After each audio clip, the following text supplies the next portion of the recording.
Ayun guys, nag-service tayo dito, Hyundai Accent. Ang issue nito ay biglang nag-low power tapos nang ipaayos sa ibang shop. Chinek yung TPS daw. After ma-check yung TPS, binalik, pinaandar. Tapos ngayon, ayaw nang umandar. Wala na rin siyang check engine. Hindi na rin lumabas yung check engine niya. So pag ganito, magdadirect na tayo sa computer box. Kasi ano naman to common issue naman ng Hyundai Accent. Ayan walang check engine.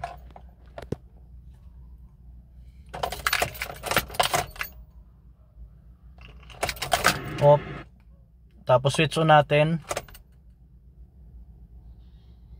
Walang check engine. Saka wala na rin siyang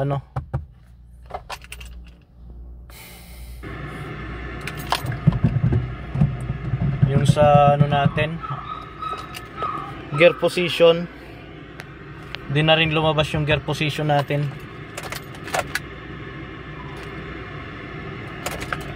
So ayun, ang gawin natin dito, kalasin muna natin yung computer box tapos dadalhin sa bahay.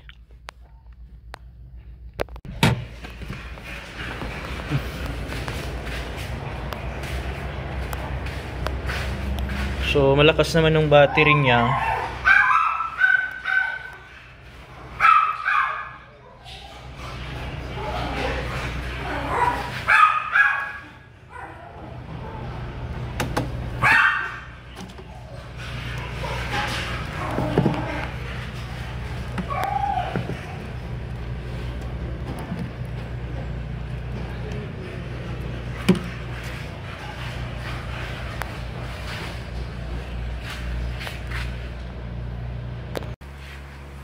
Ito na guys yung ECU ng Hyundai Accent. So bali chinecheck ko na pala ito. Tapos chineck up ko, wala talaga siyang check engine. Hindi talaga umiilaw yung check engine sa kanya. So try nating switch on ignition. So switch on ignition, may power na ako. Tapos yung sa natin, lalagay natin yung sa main control relay. So buhay na rin yung main relay niya. Pero yung check engine, hindi umilaw yung check engine. May problema talaga sa check engine. So pwedeng yung computer box talaga tinamaan sa loob. Kaya ngayon ang gagawin ko na dito, babaklasin ko na tong computer box para makita kung anong naging problema sa kanya. Ayan walang check engine pero mayroon siyang switch on ignition, tapos yung main relay buhay. Ayan, buhay yung main relay. Walang check engine talaga. Ayan, tingnan ko muna to kung anong problema.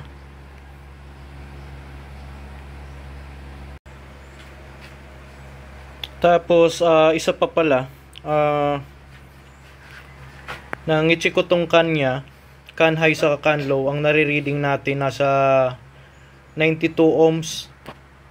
So dapat kasi ang mare-reading lang dyan ay 60 ohms lang. Ayan naka 93 ohms siya. Ang makukuha dapat natin dyan, pag okay yung CAN bus natin, ang reading lang dapat niya ay 60 ohms lang. So defective talaga yung natin, yung computer box. So yan pabago-bago siya. Ngayon na siya, 100 ohms. 100 ohms na siya. So dapat lang kasi yan 60 ohms lang yan.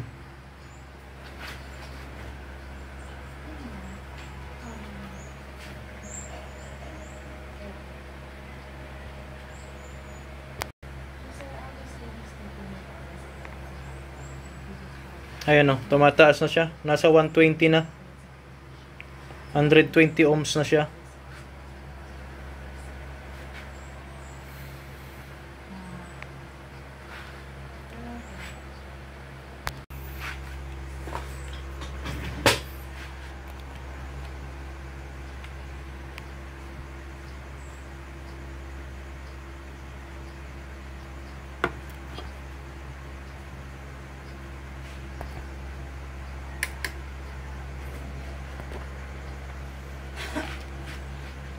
Ayan guys, nabuksan ko na yung ECU nya. Laki ng tama, nasunog. Yan siya oh.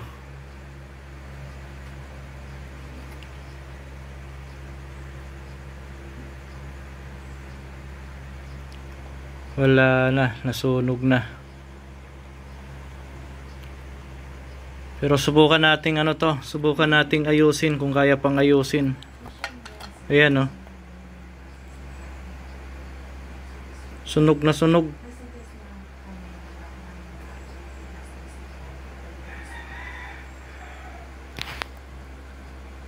Ayan, subukan muna natin itong ayusin. Kung kaya pa nating ayusin to.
So ito na guys yung ano natin, ECU ng Hyundai Accent na nasunog. So after ko na siyang ma-repair, ito na ngayon.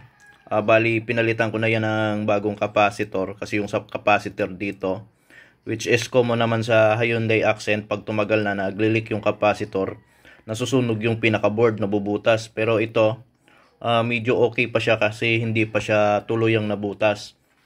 Ngayon, kumbaga dati, hindi kasi to nag-ooperate. Wala siyang check engine. Ngayon, mayroon na siyang malfunction indicator light na tinatawag yung MIL natin. Tapos yung main relay power, buhay na rin. So, ibig sabihin yan, pwede na natin siyang pasukin ng scanner. So, ito na. Napasok ko na siya ng scanner, nababasa na siya. So, ang next step ko naman dito, titingnan ko kung magkakaroon na siya ng injector pulse saka coil trigger. So yun ang gagawin ko mamaya. So kaya nakaabang na ako dito yung mga wire. Hahanapin ko lang yung cam and crankshaft sensor ko na itago. Tapos yung ano natin, CAN system natin, yung bolt niya normal na rin. So, yung sa ano natin, CAN high, so mayroon siyang reading na 2.5. Tapos dito naman sa ating CAN low, mayroon siyang reading na 2.2. So sakto lang yan doon sa hinihingi ng ano natin, CAN high and CAN low natin.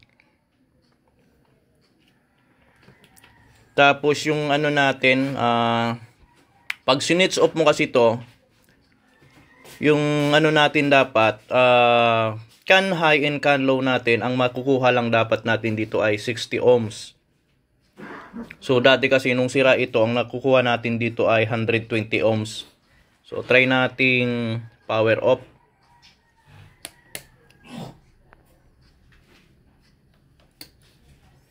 Power off natin, tapos i-reading natin yung CAN high and CAN low.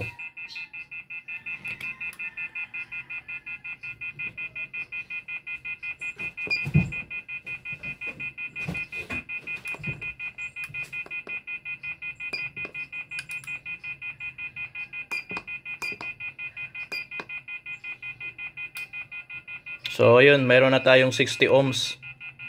So dati kasi nag 120 yan, so hindi normal pagdating sa ano natin, sa CAN system diagnosing natin. So dapat lagi makikita natin dyan, pag okay yung computer box natin or other module, kailangan 60 ohms lang ang makukuha dito. Pero pag nag 120 ohms yan, ibig sabihin sa isang module mayroong problema. Pwedeng computer box, pwedeng TCM, pwedeng BCM, o kaya yung airbag natin, o kaya naman EBS, yun.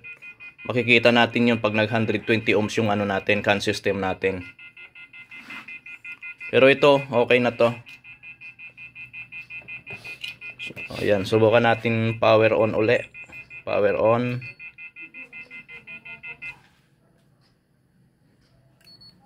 Switch on tayo.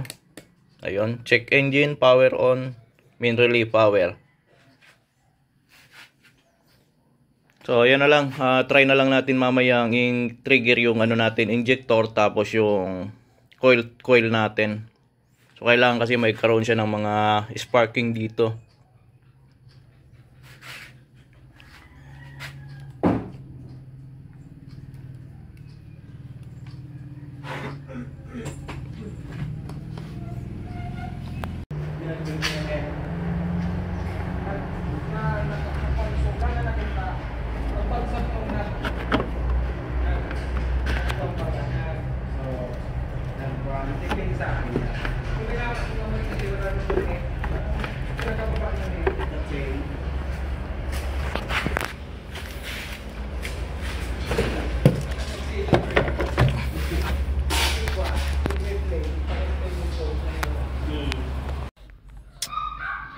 Ayun guys, binalik ko na pala yung computer box. Ngayon, sinubukan kong mag-injection pulse saka ignition trigger doon sa tester natin.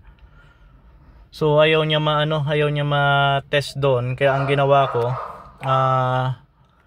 dinala ko na dito sa unit para dito ko na i-testing yung computer box natin kung gumagana na. Tapos dun kasi sa ano natin, baka yung may problema yung sensor ko kaya ayaw gumana yung injection pulsing. Pero ito, subukan natin. So nandito, meron na akong check engine, lumabas na yung check engine. Tapos na erase ko na rin pala yung ano nito, yung trouble code. So ang trouble code kasi nito ay throttle pedal position sensor, doon siya nagumpisa.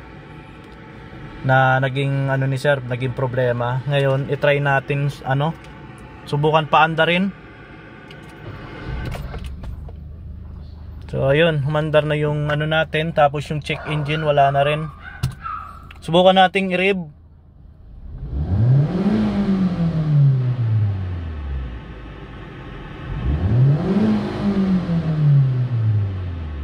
So okay na yung unit natin, humaandar na. So yan, ipipix ko na lang yung computer box doon. Job done na tayo uli dito. Maraming salamat sa mga nagtitiwala sa akin, sa nagrekomenda sir. Maraming salamat sa iyo, Sir Roger Ronatay, sa lagi mong pagre-recommenda ng mga customer sa akin. Maraming salamat sa iyo uli sir. So ito, job done na uli to na ano natin, unit.